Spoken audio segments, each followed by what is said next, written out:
नमस्कार। गन्तव्य प्राप्तिको पहिलो यात्रा यो हो कार्यक्रम सहयात्रा।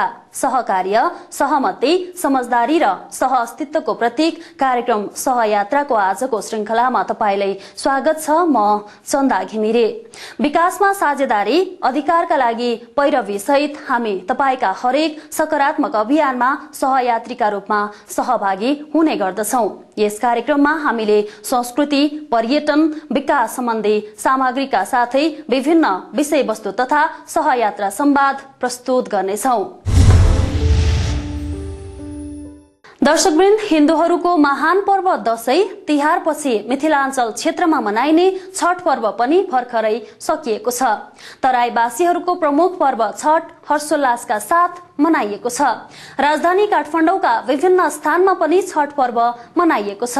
मिथिलाञ्चल क्षेत्रमा मनाइदै आएको छठ पर्व विगतका केही वर्षदेखि काठमाडौँमा पनि मनाउन थालिएको छ। राजधानीमा विभिन्न पेशा र व्यवसाय गरी बस्ने तराईवासीहरूले काठमाडौँ उपत्यकामा रहेका पोखरी, कुण्ड र नदी किनारामा पूजा गर्दै छठ पर्व मनाएका हुन्। यो पर्वमा सूर्य र छठी माईको पूजा गरिन्छ।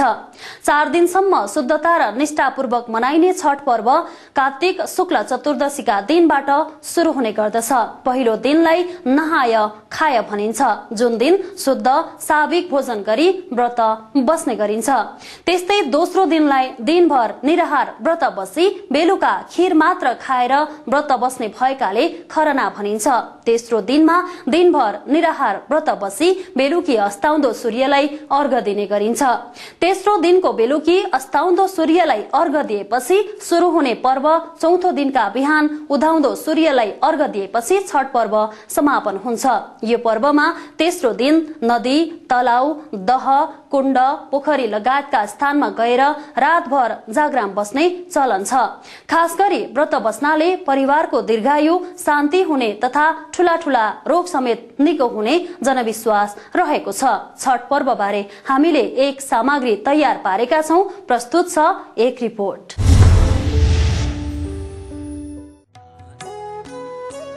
तराईवासीहरूको प्रमुख पर्व छठ हर्षोल्लासका साथ मनाइएको छ। राजधानी काठमाडौँका विभिन्न स्थानहरूमा पनि छठ पर्व मनाइएको छ। मिथिलाञ्चल क्षेत्रमा मनाइँदै आएको छठ पर्व विगतका केही वर्षदेखि काठमाडौँमा पनि मनाउन थालिएको छ। काठमाडौँको रानी पोखरी, कमल पोखरी, थापाथली, गुहेश्वरी लगायतका पोखरी र नदी किनारामा छठ मनाउनेहरूको निकै ठूलो भीड देखिन्थ्यो।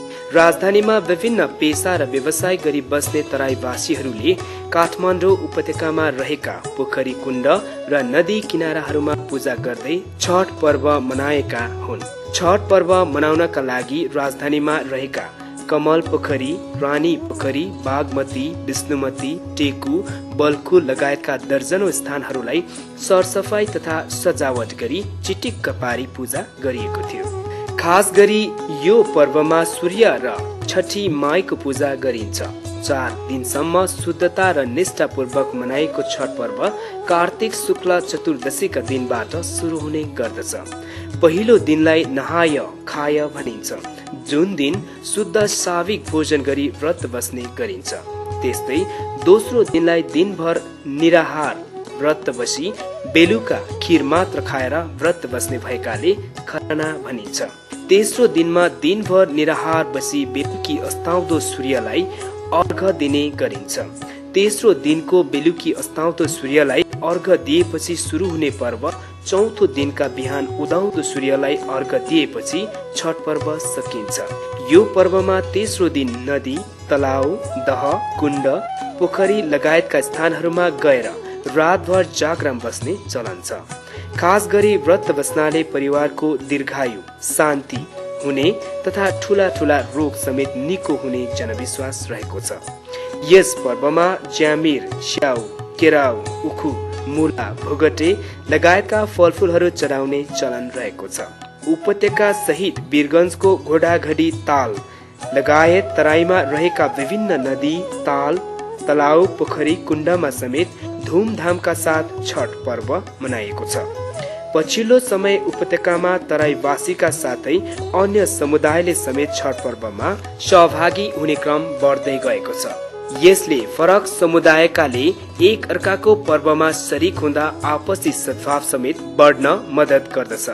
छठ पर्वमा काठमाडौँमै सामूहिक रूपमा मनाउन थालिएपछि विभिन्न कारणले राजधानीमा बस्ने तराईवासीहरू छठ मनाउनकै लागि तराई नै जानुपर्ने बाध्यताबाट समेत मुक्त भएका छन् भने अर्कोतर्फ राजधानीवासीलाई समेत छठले छुट्टै रनक थपी दिएको छ।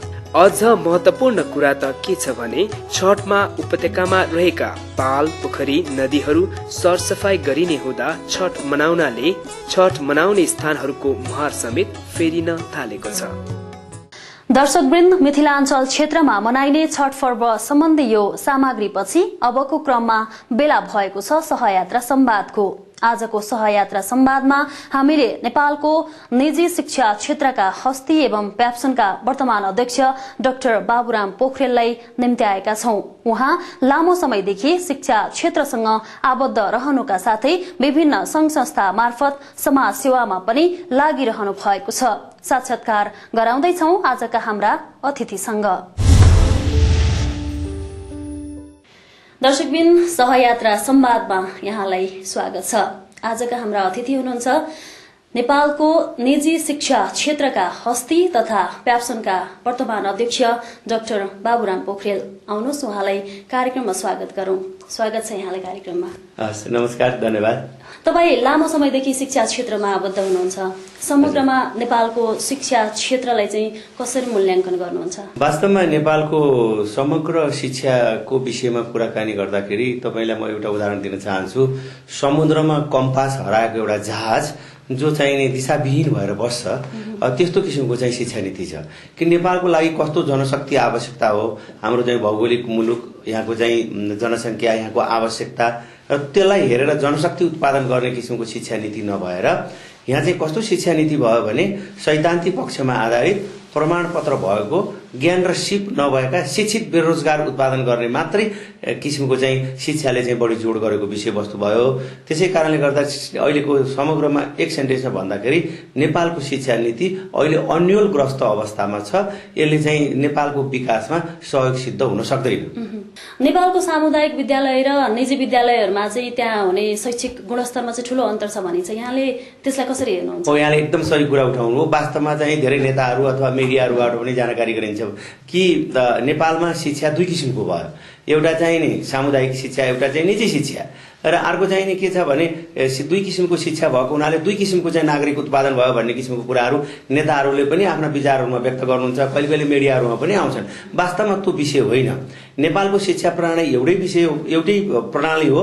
त्यो प्रणाली भनेको चाहिँ निजी शैक्षिक संस्थाले सञ्चालन गर्ने शिक्षा पनि त्यही प्रणाली अन्तर्गत हुन्छ, सामुदायिक विद्यालय अथवा सरकारी विद्यालयले सञ्चालन गर्ने शिक्षा पनि त्यही प्रणाली अन्तर्गत हुन्छ। एउटै पाठ्यक्रम छ, एउटै परीक्षा प्रणाली छ, एउटै प्रश्नपत्रमा परीक्षामा बस्छन् र चाहिँ एउटै निरीक्षण र अनुगमन अनुसार चाहिँ जान्छ। निजी विद्यालयको व्यवस्थापन चाहिँ दुष्ट हुन्छ, किनभने उनीहरूले चाहिँ विद्यार्थीलाई राम्रो शिक्षा दीक्षा दिन आवश्यकता छ। त्यसले चाहिँ विद्यार्थीलाई सन्तुष्टि दिनु पर्यो, अभिभावकलाई सन्तुष्टि दिनु पर्यो। नेपालको निजी विद्यालयहरू चाहिँ कस्तो भने सेवा भन्दा चाहिँ व्यापारीकरण, अलिकति व्यापारमुखी भयो भन्ने आम जनगुनासो छ हैन? शिक्षा चाहिँ वास्तवमा सेवा हो कि व्यापार हो? शिक्षा सेवा नै हो। तर निजी शैक्षिक संस्थाहरू चाहिँ जो सञ्चालित छन् नेपालमा, त्यो चाहिँ सेवामूलक व्यवसाय हो। व्यवसाय पनि हो, सेवा पनि हो। शिक्षा सेवा वस्तुभित्रै पर्छ। तर अहिले चाहिँ व्यापारमुखी भइरहेछ भन्ने आम जनगुनासो छ नि, यसलाई तपाईँ कसरी? अब यसलाई चाहिँ दुईटा कुरा लिन सकिन्छ।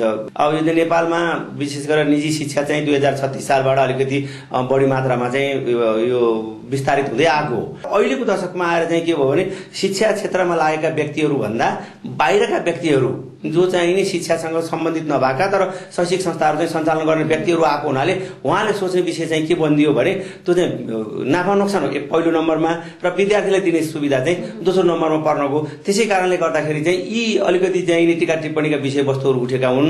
नेपालको निजी विद्यालयहरूमा दिइने शिक्षा त जुन आम नेपालीहरूले धान्न नसक्ने गरी महँगो छ भनिन्छ नि, त्यसलाई चाहिँ अलिकति सर्वसुलभ बनाउन चाहिँ कस्तो निजी विद्यालयहरूले चाहिँ कस्तो भूमिका? मैले यहाँलाई चाहिँ जानकारी गराउँ, निजी विद्यालयले दिने शुल्क महँगो होइन। तपाईँ काठमाडौँ जिल्लाको मैले एउटा उदाहरण दिन्छु। एउटा सामुदायिक विद्यालय सरकारी विद्यालयमा जो विद्यार्थी पढ्छ त्यसको लागि 1 महिनाको लागि 1500 रुपियाँ चाहिँ शुल्क लाग्छ। सरकारले तिरिराखेको छ, राज्यले तिरिराखेको छ एउटा विद्यार्थीको लागि 1500। तर निजी विद्यालयहरूले चाहिँ 1500 भन्दा पनि कम शुल्कमा चाहिँ शिक्षा दिइराखेका छन् नि। त्यसकारण यो त्यति महँगो चाहिँ होइन। नेपालमा जुन प्रदान गरिने शिक्षा छ नि अन्तर्राष्ट्रिय स्तरको हुन अत्यन्त जरुरी भइसक्यो, किनभने हामी इन्टरनेसनल लेभलमा गएर कम्पिटिसन गर्नै सक्दैनौ हैन। तपाईको संगठन प्याप्सनले चाहिँ अब नेपालको शैक्षिक क्षेत्रलाई स्तर उन्नति गर्न चाहिँ कस्तो भूमिका खेल्छ? एकदमै महत्त्वपूर्ण कुरा उठाउनु भयो, किनभने अहिलेको हामीले दिने शिक्षा चाहिँ नेपालको लागि मात्रै नभएर विश्व बजारमा चाहिँ खरो उत्रिएर प्रतिस्पर्धामा अगाडि जान सक्ने विद्यार्थीहरू उत्पादन गर्ने चाहिँ अहिलेको आवश्यकता हो। त्यसरी अन्तर्राष्ट्रिय बजारमा गएर खरो उत्रिनको लागि चाहिँ हामीले टेक्नोलोजी बेस्ड एजुकेसन चाहिँ अगाडि बढाउनुपर्छ। त्यसै कारणले अहिले नेपालमा पनि शैक्षिक संस्थाहरूले आफूलाई रूपान्तरित गरेर परिवर्तन गरेर प्रविधियुक्त विश्व बजारमा चाहिने खपत हुन सक्ने र त्यहाँ चाहिँ प्रतिस्पर्धामा अगाडि बढ्न सक्ने नागरिक उत्पादन गर्नको लागि सुविधा सम्पन्न शैक्षिक संस्थाहरू चाहिँ खोलिनुपर्छ। तर अहिले त नेपालमा शिक्षा क्षेत्रमा सरकारले चाहिँ ठूलो मात्रामा बजेट पनि लगानी गरिरहेको अवस्था छ हैन। तर पनि दक्ष जनशक्ति चाहिँ उत्पादन हुन सकिरहेको अवस्था छैन। तर यसले गर्दा नै निजी विद्यालयहरू चाहिँ अलिकति नाफामुखी भइरहेछ चाहिँ त्यो कारणले हो कि सरकारले 68 लाख विद्यार्थीको लागि 65 अरब रुपियाँ खर्च गर्छ। हामीले 15 लाख विद्यार्थीहरू पढाएको छौँ भनेपछि 15 अरब त सरकारलाई बचाइदिएका छौँ नि निजी शैक्षिक संस्थाहरूले। सरकारलाई 15 अरबको चाहिँ सहयोग पुर्याइराखेका छ भने निजी शैक्षिक संस्थाहरूले चाहिँ महँगो भयो र शिक्षा दिन सकेनन् भन्ने तर्क चाहिँ हामीले गर्न सुहाउँदैन जस्तो मलाई लाग्छ। तर अहिलेको परिस्थितिमा चाहिँ के हो भने राज्यले खोजेको अनुसार राज्यको आवश्यकता अनुसारको चाहिँ जनशक्ति नेपालको चाहिँ विशेष गरेर मध्यम स्तरको जनशक्ति उत्पादन गर्ने केन्द्रहरूले उच्च शिक्षा अध्ययन गर्ने केन्द्रहरूले त विदेशलाई विद्यार्थी तयार गरिरहेको छ। किन त्यो पास गरिसकेपछि उसलाई अपर्च्युनिटी मुलुकमा छैन। त्यसै कारणले सरकारले के सोच्नुपर्छ भने हाम्रो चाहिँ भौगोलिक विविधता सामाजिक चाहिने संरचना त्यसलाई अध्ययन गरेर कृषि अनि पर्यटन र ऊर्जा र अनि यहाँ हामीले उत्पादन गरेका विद्यार्थीहरू स्वदेशमा नै बस्न सक्ने वातावरण चाहिँ सिर्जना गर्न आवश्यकता छ। तर अहिले हाल दिइरहेको निजी विद्यालय त्यस्तै गरी सामुदायिक विद्यालयहरूमा जुन पढाइन्छ नि तर त्यो घोकन्ती र किताबमुखी मात्रै भयो भन्ने चाहिँ आम अभिभावकको गुनासो छ हैन। यसलाई यहाँले कसरी हेर्नुहुन्छ? हामीले चाहिँ ज्ञान र सिप नभएको प्रमाणपत्र भएको चाहिँ शिक्षित बेरोजगार मात्रै उत्पादन गरेका छौँ। किन्तु हाम्रो शिक्षाको नीतिले दिएको कुरा हो। प्रयोगात्मक शिक्षा दिने शैक्षिक संस्थाहरू हुनु पर्यो, त्यस्तो किसिमको सुविधा सरकारले उपलब्ध गराउनु पर्यो। त्यो सुविधा जुटाउनको लागि निजी शैक्षिक संस्थाहरूलाई पनि सरकारले चाहिँ सहयोग गर्न चाहिँ आवश्यकता छ। यसबीचमा तपाईको भीएस निकेतन चाहिँ एकदम लोकप्रिय बनिरहेछ। अनि भीएसले दिने शिक्षालाई चाहिँ आम अभिभावकले कसरी बुझ्ने? भीएस निकेतन 32 वर्ष पुरानो शैक्षिक संस्था हो। यसले अब 26 ब्याच एसएलसी विद्यार्थी निकालिसकेका छ, 18 ब्याच प्लस 2 को विद्यार्थी निकालेको छ, ब्याचलर्स लेभलमा 13 ब्याच निकालिसकेका छ। अहिले हाम्रो यति मात्रै कार्यक्रमहरू छ। सबै परीक्षामा हाम्रो उत्कृष्ट नतिजा छ, सबै सफल छ। त्यसै कारणले गर्दाखेरि हामीहरूको शैक्षिक गुणस्तर चाहिँ राम्रो छ। तपाईलाई एउटा व्यक्तिगत प्रश्न सोध्न मन लाग्यो मलाई।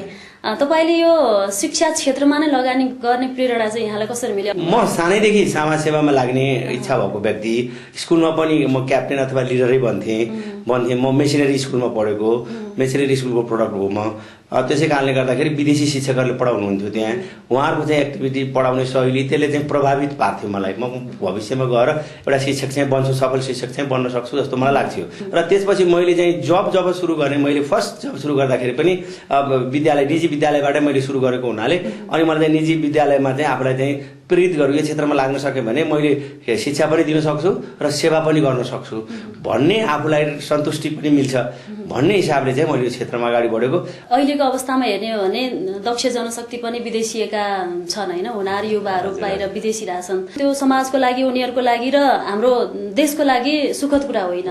तर तपाईहरु जस्तो बुद्धिजीवीहरूले चाहिँ समाजबाट चाहिँ के अपेक्षा गर्ने उनीहरूलाई रोक्नको लागि? यो हामीले उठाएको आवाज हो। नेपालको हाम्रा विद्यार्थीहरूले चाहिँ यो चाहिँ गाउँ अनि चाहिँ हिमाल पहाड तराई सबै क्षेत्र बुझ्नुपर्छ भन्ने किसिमको चाहिँ हाम्रो सोच छ। कहिले कहिले त कस्तो किसिमको चाहिँ परिस्थिति आउन सक्छ भने दुध कहाँबाट आउँछ भन्दाखेरि डेरीबाट आउँछ भन्ने परिस्थिति छ के हो। त्यसै कारण विद्यार्थीले दुध कसरी प्राप्त हुन्छ भन्ने किसिमको कुरा, मकै कसरी प्राप्त हुन्छ भने धान कसरी प्राप्त हुन्छ भन्ने किसिमको कुरा व्यावहारिक ज्ञान हाम्रा विद्यार्थीहरूले सिकाउन दिन नसकेको र चाहिँ बाहिरको चाहिँ यो टेक्नोलोजीले चाहिँ प्रभाव पारेको कारणले पनि केही विद्यार्थीहरू बाहिर गइरहेका छन्। थोरै प्रसंग बदलौं। तपाई यति व्यस्तताको बावजुद पनि सामाजिक संस्थामा पनि आबद्ध हुनुहुन्छ। यो सामाजिक सेवा गर्नलाई चाहिँ तपाईलाई आनन्द आउँछ कि आफ्नो यसो टाइम पासको लागि गर्दै हुनु? सामाजिक सेवा गर्ने चाहिँ मानिसको लागि एउटा सन्तुष्टि हो र त्यसले चाहिँ केही गरौँ भन्ने उद्देश्यका साथ अगाडि बढ्यो भने त्यसलाई चाहिँ केही गर्न सकिन्छ। समाज सेवा र व्यवसायमा केमा आनन्द छ? व्यवसाय गरेपछि समाज सेवा गर्ने भन्ने चाहिँ परिपाटी छ यहाँ, तर त वास्तवमा त होइन। सेवा गर्यो भने यता चाहिँ के भन्छ व्यवसाय पनि अगाडि साथसाथै लैजान सकिन्छ। तपाईँ प्याप्सनमा पनि हुनुभएको नाताले जुन शहरी क्षेत्र बाहेक दूरदराजमा हरेक वर्ष पुस्तकहरू नपुगेर कति विद्यार्थीहरूले पढ्न नपाएको गुनासोहरू पनि आइरहेको हुन्छ होइन? हरेक वर्ष चाहिँ अब जस्तो आर्थिक वर्षमा किताबहरू नपुग्ने त्यस्तोलाई चाहिँ अलिकति प्याप्सन हिसाबहरूले चाहिँ अलिकति सम्बोधन नगरेको भनेको अलिकति आम जनगुनासो छ। यसलाई चाहिँ प्याप्सनले कस्तो भूमिका खेल्छ? एकदम सही कुरा उठाउनु भयो। म यहाँलाई एउटा इक्जाम्पल दिन चाहन्छु। अहिलेसम्म पनि नेपालका दुर्गम क्षेत्र दूरदराजका 11% विद्यार्थी, 100 जनामा 11 जना विद्यार्थीले स्कुलको भवन कस्तो हुन्छ, किताब कस्तो हुन्छ, लेख्ने कलम कस्तो हुन्छ भनेर देख्न समेत नपाएको परिस्थिति छ। त्यो परिस्थिति छ। यो त सरकारको काम हो नि। के अरे आफ्नो मुलुकको नागरिकहरूलाई सही शिक्षा दीक्षा दिने काम चाहिँ सरकारको हो। र चाहिँ यो किताब नपुग्ने समस्याहरू पनि सामुदायिक विद्यालयकै समस्या हो। छाप्न पनि प्राइभेट सेक्टरलाई दिने र डिस्ट्रिब्युसनको पार्ट पनि प्राइभेट सेक्टरलाई दिने, छिटो समयमा पुग्छ। अब सरकारले आफैले त्यसले होल्डमा राखेको छ र सरकारको आफ्नै होल्डमा भएको कारणले गर्दाखेरि त्यो समयमा नपुगेको कुरा सही हो। हस्, यहाँको अमूल्य समय दिनुभयो, यहाँलाई धेरै धेरै धन्यवाद। ल यहाँलाई पनि धेरै धेरै धन्यवाद। दर्शकबिन आजको सहयात्रा संवादमा हुनुहुन्थ्यो प्याप्सनका अध्यक्ष डाक्टर बाबुराम पोखरेल। आजको सहयात्रा संवादमा हामीले नेपालको वर्तमान शैक्षिक प्रणालीका विषयमा केन्द्रित रहेर कुराकानी गर्यौं। आजको सहयात्रा संवाद यति नै। दर्शकवृन्द, सहकार्य, सहमति, समझदारी र सहअस्तित्वको प्रतीक कार्यक्रम सहयात्रामा बेला भएको छ एउटा सानो विश्रामको। तपाईँ कतै नजानुहोला, किनकि विश्राम पश्चात हाम्रो सहयात्रा जारी रहनेछ। गुजवेल बायोटेक प्राइवेट लिमिटेडले पहिलो पटक जैविक खेतीका लागि 100% 3 उत्कृष्ट पोषक तत्वहरू अब नेपालमा भित्राएको छ। गुजवेल डीएपी, गुजवेल एनपीके, गुजवेल पोटास। इच्छुक वितरकहरूका लागि सम्पर्क महाशक्ति स्टोर, मेची नगर 1, धुलाबारी, झापा। प्रोप्राइटर सजन कुमार गैल। फोन नम्बर 0235613990 र 9842703848।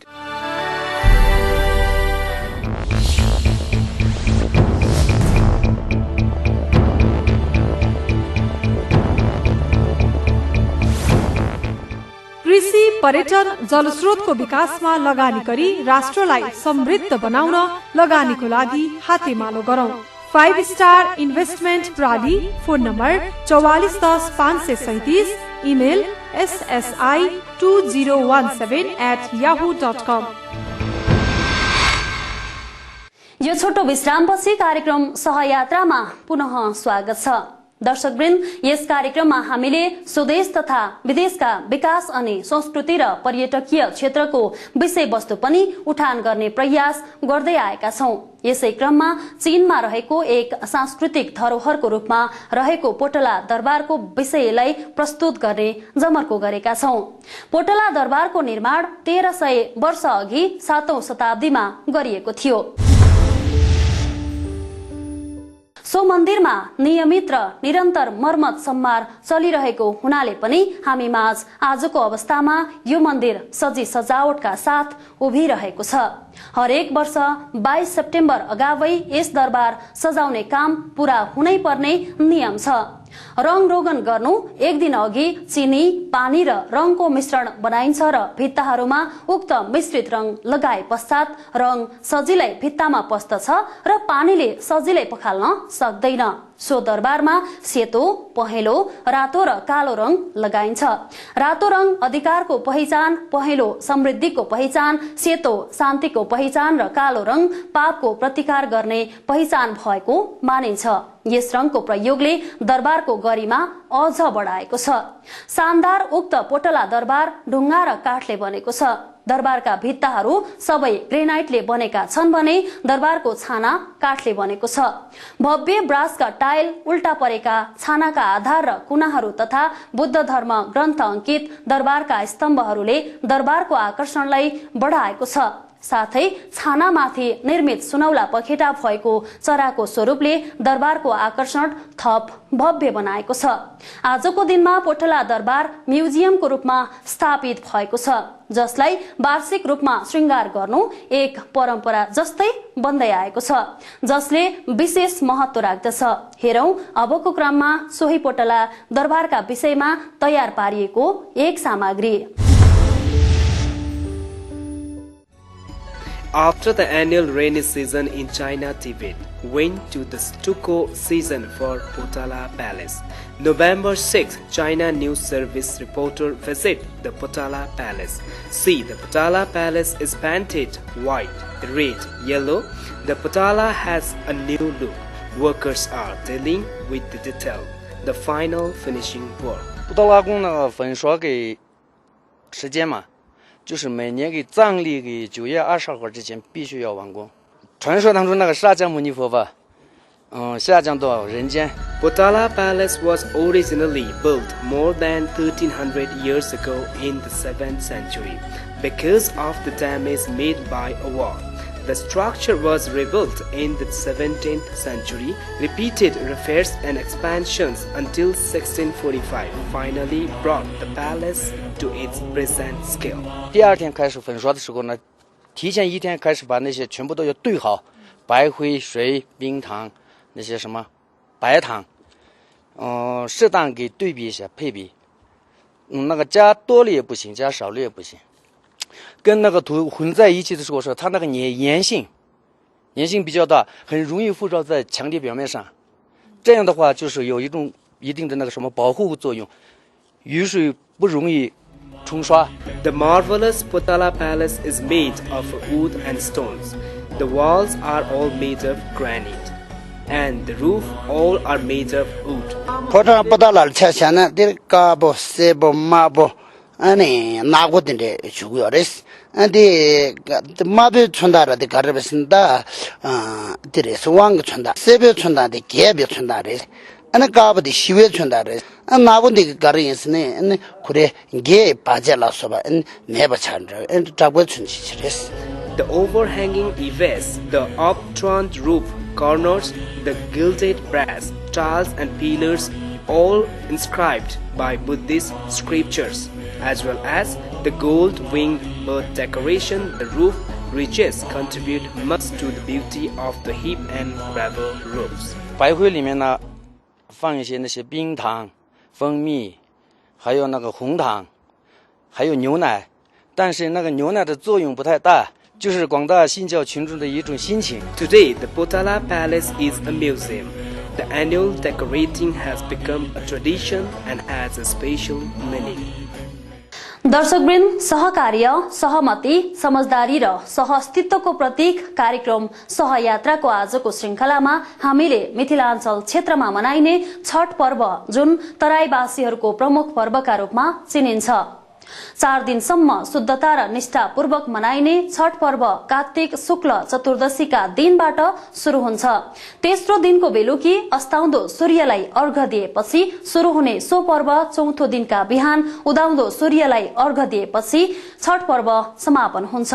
यस सम्बन्धी सामग्रीका साथै नेपालको निजी शिक्षा क्षेत्रका हस्ती एवं प्याप्सनका अध्यक्ष डाक्टर बाबुराम पोखरेलसँगको सहयात्रा संवाद र चीनमा रहेको एक सांस्कृतिक धरोहरको रूपमा रहेको पोटला दरबारको जुम दरबारको निर्माण 1300 वर्ष अघि 7औं शताब्दीमा गरिएको थियो। युद्धले क्षतिग्रस्त उक्त दरबारको पुनर्निर्माण 17औं शताब्दीमा गरिएको थियो। यिनै विविध सामग्रीका साथै आजको हाम्रो प्रस्तुतिहरूको क्रम सकिएको छ। आजको कार्यक्रम यहाँलाई कस्तो लाग्यो? सल्लाह, सुझाव वा प्रतिक्रियाका लागि हाम्रो इमेल ठेगाना रहेको छ chandaproduction128@gmail.com मा इमेल गर्न सक्नुहुनेछ। कार्यक्रम सहयात्रामा हामी तपाई दर्शकवृन्दको आत्मीय माया र दरिलो साथको अपेक्षा गरिरहेका छौं। यही अपेक्षा सहित कार्यक्रम हेरिदिनु भएकोमा यहाँलाई धेरै धन्यवाद। कार्यक्रम सहयात्रा हरेक मंगलबार साँझ 6:30 बजे र पुनः प्रसारण बुधबार बिहान 11:30 बजे हिमालय टेलिभिजनमा हेर्न सक्नुहुनेछ। सहकार्य, सहमति र समझदारी जब हुन्छ तब मात्र विकास सम्भव छ। हामी यही अभियानमा लागिरहनेछौँ। हवस् त, नमस्ते।